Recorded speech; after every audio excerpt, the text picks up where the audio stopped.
Hey guys, what's going on? Hope everyone's well.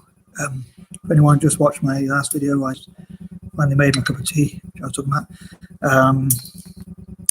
Please check that one out if you haven't done so already. It's about, similar to this video, Pan-Asian enterprise entrepreneurs and all that. So I dream to create a Pan-Asian network, as many people from across Asia and possibly the diaspora of Asians and even part Asians like myself.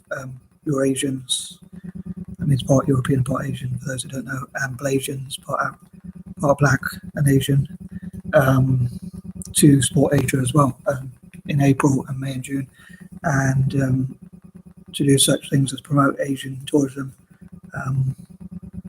I wonder, unfortunately, with the coronavirus situation, how long will it take before Asian tourism perhaps gets back to some of its previous successes.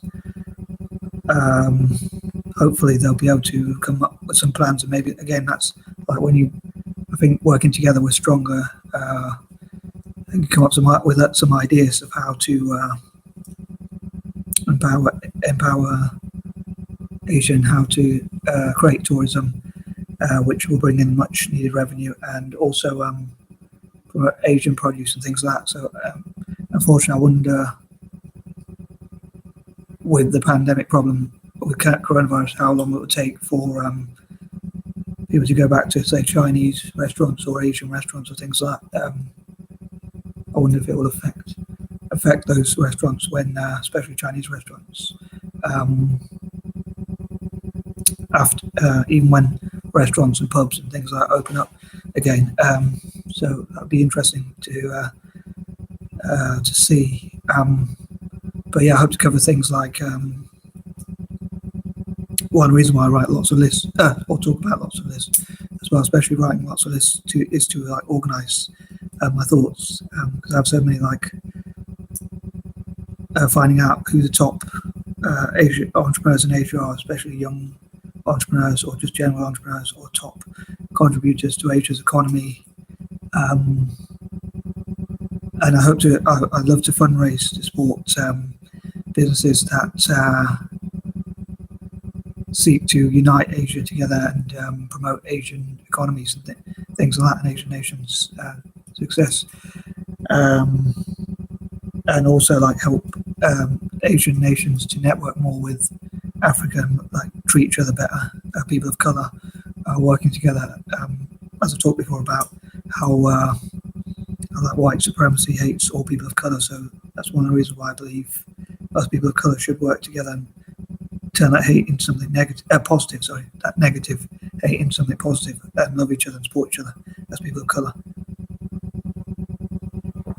And I think it's a shame that, say, in China or other parts of Asia, they treat darker skinned people, or even other Asians, and especially Africans, badly, when it was the Europeans, arguably, dare I say, who made racial slurs or negative prejudices against the Chinese and other Asians. So I don't think it was Africa who originally did that, but they seem to be treated worse, which I think is a shame, and I'm not sure why that is. But like with China, I think there's lots of reasons why I'd have a dilemma supporting them, because I think there are lots of, if I'm honest, I do think there are lots of negatives about China and other parts of Asia. Even though I wish to support them, I still want to have a balance and include the other side of the story as well. But at the same time, like, I do wish to reparate them because of like imperialism from countries like the UK, Britain, whatever you want to call it, which took over their country and forced them to buy drugs, like with the opium wars, and treat them people badly, and the discrimination they went through. And also, so it's I don't know if double-edged sword is the right way of putting it, but it's a dilemma. But in a way, I do still wish to support China because it still is in Asia, and I still wish to support Asia and people of color. But there are things I'm against, like arguably corruption or prejudice or human rights violations and lack of freedoms, and that sort of thing. But excuse me. So I was going to say something, I forgot my train of thought. But yeah, I think like say Hong Kong was taken from China, so in a way I still wish to reparate China, and I still think the prejudices they go through are really bad. But I think there are still lots of things they should improve in China, like human rights, animal rights protection, and also treatment of people, as I say, from other countries, especially in Africa. So I disagree a lot with those sorts of things about China. But as I say, so I'm stuck in two minds of whether I still wish to support them. But because I wish to create a Pan-Asianism network, I don't want to insult them too much or go against them too much. And also because I think they were wronged in some ways as well, like I say by Britain or others, and they've faced discrimination. And for all the negative sides, I still think they're very industrious, hardworking people.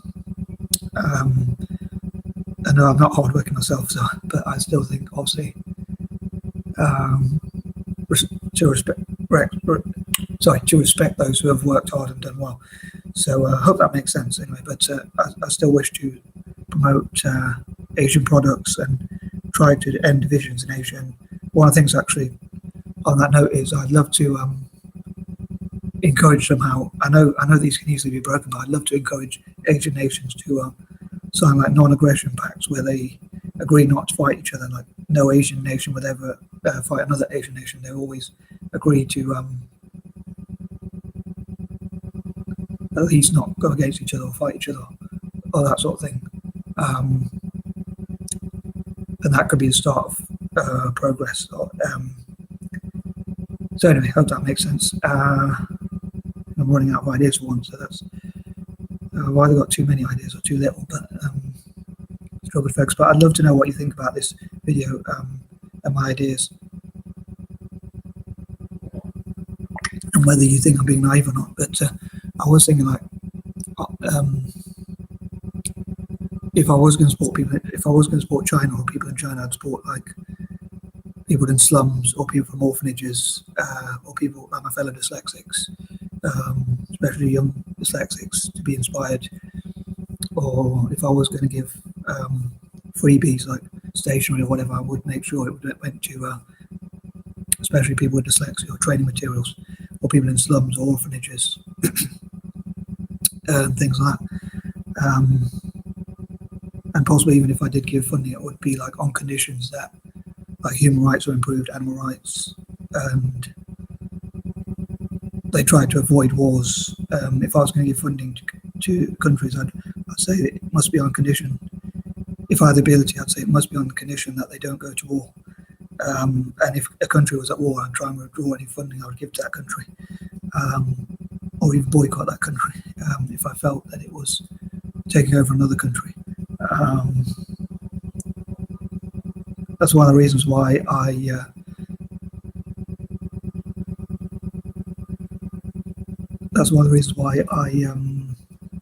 wouldn't wish to pay tax. Sorry if I heard my brother swear there. I don't know if you heard that, but he's playing this game, I think. But one of the reasons why I wouldn't want to pay tax, because like it goes towards things like wars and the weapons trade. But trying to be fair, I wouldn't want to give a country money if I felt they were going to war and that. So hopefully that would encourage peace, because they would say, "Oh, we're going to get more funding if we." But then again, I wouldn't have huge. Unfortunately, I don't have a huge amount of money to make that sort of difference. But if there was some way I could fund or even encourage, if enough people did that, I think, and so we're going to boycott countries that go to war, then I think if the numbers were enough, obviously, we'd make peace pay, and therefore I think the world would be much more peaceful. Because I think a lot of people want wars because they profit from war, which is like blood money. But yeah, so once again, I'm running out of things to say. But yeah, so I'd love to encourage Asian tourism, products, produce and all that from across Asia, and how Asian countries can network together and share ideas and host events together, meetings, summits and conferences, like maybe Central Asian countries, or Central Asian nations, whatever they're called, could come together and could host events, possibly help each other to host events, inviting the rest of Asia to come together and talk about how they can collaborate, and even invite people from the diaspora, like in the future, maybe Asian YouTubers or even your Asian YouTubers or Malaysian YouTubers like myself could go to parts of Asia.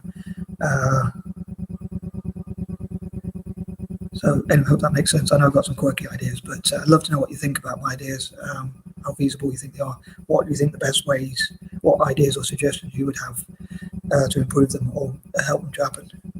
Anyway, I'm going to stop waffling. Peace and love.